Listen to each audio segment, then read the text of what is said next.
देश में कोरोना का कहर एक बार फिर से फैल रहा है। देश में कोरोना वायरस के मामले तेजी से बढ़ रहे हैं। एक्टिव केसों की संख्या अब 3,726 हो गई है। केरल में सबसे ज्यादा 1,336 मामले सामने आए। वहीं महाराष्ट्र में 749 केसेस सामने आए। दिल्ली में 375 एक्टिव केस हैं। बीते 24 घंटे में 700 से ज्यादा नए केस सामने आए हैं। कोरोना से मरने वालों की संख्या बढ़कर 28 हो गई है। बीते 24 घंटे में 6 लोगों की मौत हुई।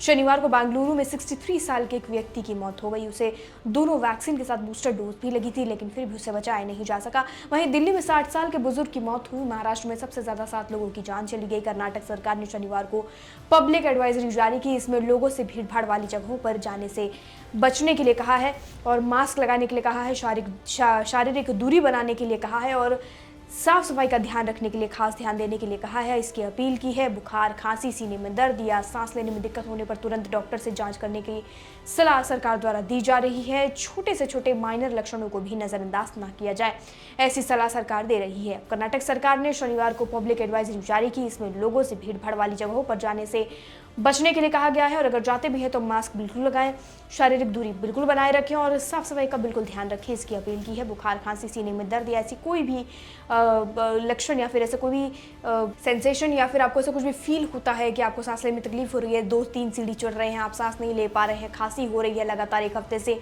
सीने में दर्द हो रहा है या फिर आपको सर्दी जुकाम लगातार 1-8 हफ्ते से है, दवाई लेने के बाद भी नहीं ठीक हो रहा है, तो आप बिल्कुल डॉक्टर से संपर्क करें। दवाई लेने, अपना इम्यून सिस्टम आप बूस्ट करके बिल्कुल रखें। मिजोरम की अगर हम बात करें तो 7 महीने बाद कोविड का सबसे पहला केस मिला। मिजोरम में शुक्रवार को 2 लोगों की कोविड-19 की पुष्टि की गई है। स्वास्थ्य विभाग के अधिकारियों ने बताया कि राज्य में इस तरह का आखिरी मामला सामने आने के 7 महीने बाद कोविड के केस मिले हैं। मिजोरम में कोविड-19 का आखिरी मामला अक्टूबर 2024 में सामने आया था। उस दौरान राज्य में 73 लोग वायरस से संक्रमित हुए थे। सिर्फ उन्होंने बताया कि मरीजों का इलाज आइजोल के पास फ्लकोन में जोरम मेडिकल कॉलेज और अस्पताल यानी ZMCH में चल रहा है। राज्य के स्वास्थ्य विभाग के इंटीग्रेटेड रोग निगरानी कार्यक्रम यानी IDSP ने लोगों से न घबराने की अपील की है और सलाह दी है कि इससे डरने की बिल्कुल ज़रूरत नहीं है।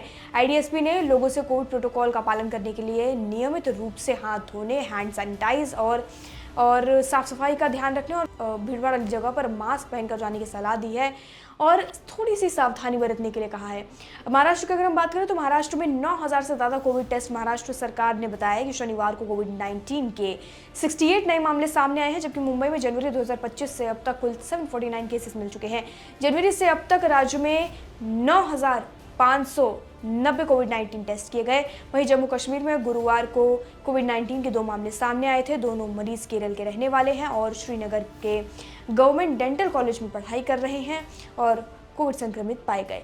भारत में मिले कोविड-19 के 4 नए वेरिएंट की हम बात कर लेते हैं। भारत के कई राज्यों में कोविड-19 के मामलों में बढ़ोतरी के बीच देश में 4 नए वेरिएंट मिले। ICMR के डायरेक्टर डॉक्टर राजीव बहल ने बताया कि दक्षिण और पश्चिम भारत से जिन वेरिएंट की सीक्वेंसिंग की गई है वे LF.7, XFG, JN.1 और NB.1.8.1 सीरीज है। बाकी जगहों से सैंपल्स को लेकर सीक्वेंसिंग की जा रही है ताकि नए वेरिएंट की जांच की जा सके। मामले बहुत गंभीर नहीं है और लोगों को चिंता करने की जरूरत नहीं है, बस सतर्क रहें, सावधानी बरतें। वर्ल्ड हेल्थ ऑर्गेनाइजेशन यानी WHO ने भी इन्हें चिंताजनक नहीं माना है। हालांकि निगरानी में रखे हुए वेरिएंट के रूप में कैटेगराइज किया जा रहा है और जांच पड़ताल की जा रही है। चीन सहित एशिया के दूसरे देशों में कोविड के बढ़ते मामलों में यही वेरिएंट दिख रहा है। NB.1.8.1 के A435S, V445H और T4781 जैसे स्पाइक प्रोटीन म्यूटेशन अन्य वेरिएंट की तुलना में तेजी से फैल रहे हैं। इन पर कोविड के खिलाफ वन इम्यूनिटी का भी असर नहीं होता है, लेकिन डरने की जरूरत नहीं है। फिलहाल ऐसी कोई गंभीर स्थिति नहीं है कि कोरोना से डरा जाए या सरकार कोई लॉकडाउन जैसा कोई बड़ा कदम उठाए। फिलहाल के लिए सिर्फ आपको थोड़ी सी मेहनत करने की ज़रूरत है अपने इम्यून सिस्टम को बूस्ट करने के लिए, अपने इम्यून सिस्टम को मजबूत करने के लिए, और कुछ नहीं। डाइट में अच्छा खान पान रखें और अपने इम्यून सिस्टम को बूस्ट करने के लिए अच्छा आहार लें, तो आपका इम्यून सिस्टम इन वायरसेस से लड़ सकता है। आप ध्यान रखें कि आपका इम्यून सिस्टम डेली रोज़ हजारों करोड़ों वायरस यानी बैक्टीरिया से लड़ता है, तो उसे आदत है। अगर उसे आप और मजबूत करेंगे तो आप कोरोना से भी बच सकते हैं। फिलहाल के लिए इस वीडियो में इतना ही। बाकी जानकारी के लिए और अपडेट के लिए देश दुनिया से जुड़ी सभी खबरों के लिए जुड़े रहिए और देखते रहिए लोकमत हिंदी।